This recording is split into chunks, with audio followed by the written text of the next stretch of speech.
Hello friends, welcome to my channel ASSC blog ఛానల్కు స్వాగతం అండి. ఇంకా ఈరోజైతే బ్లాగ్ వచ్చేసి వంకాయ కర్రీ అయితే చేస్తున్నానండి. నైట్కి వచ్చేసి ఇంకా ఇప్పుడు నేను కుక్కర్లో అయితే చేస్తున్నానండి. అందుకోసం కుక్కర్లో ఆయిల్ అయితే వేసుకున్నాను. ఆయిల్ హీట్ అయిందా లేదా అని చెక్ చేశానండి. కొంచెంగా హీట్ అవుతుంది. ఇంకా పర్లేదా అని చెప్పేసి ఆనియన్స్ ముక్కలు అయితే వేసేసానండి. इसमें जरा पानी डाल। इसमें जरा पानी डाल को लग जा। नहीं, मेरे को तो पानी डाल जाएगा जी। डाल जा।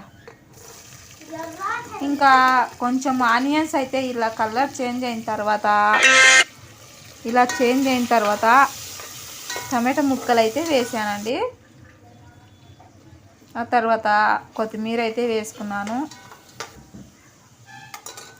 ఇంకా నేనైతే చూడండి కొబ్బరి, అల్లము, ఇంకా ఎల్లుల్లి అన్నీ కలిపి కారము, ధనియాల పౌడర్ అన్నీ కలిపి పేస్ట్ అయితే చేశానండి. మసాలా అయితే రెడీ చేసుకున్నాను.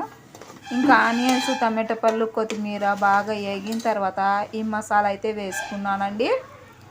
వేసుకున్న తర్వాత ఇప్పుడు మనం ముందుగా రెడీ చేసి పెట్టుకున్న వంకాయ ముక్కలు అయితే తీసుకోవాలండి. తరిగి పెట్టుకున్న వంకాయ ముక్కలను ఈ మసాలాలో వేసుకుంటున్నానండి.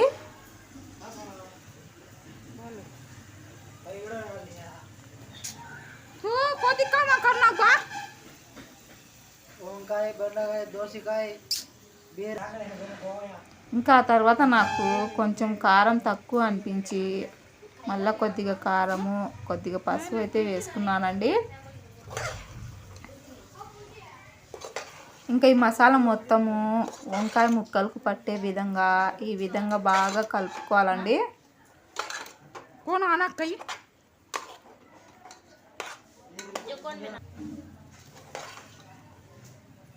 ఈ విధంగా కలుపుకొని కాసేపు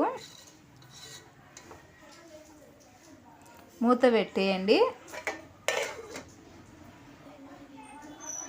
ఇంకా తర్వాత మూత తీసేసి మళ్ళీ ఒకసారి అలా కలుపుకొని ఇంకా తగినన్ని వాటర్ అయితే వేసుకోవాలండి.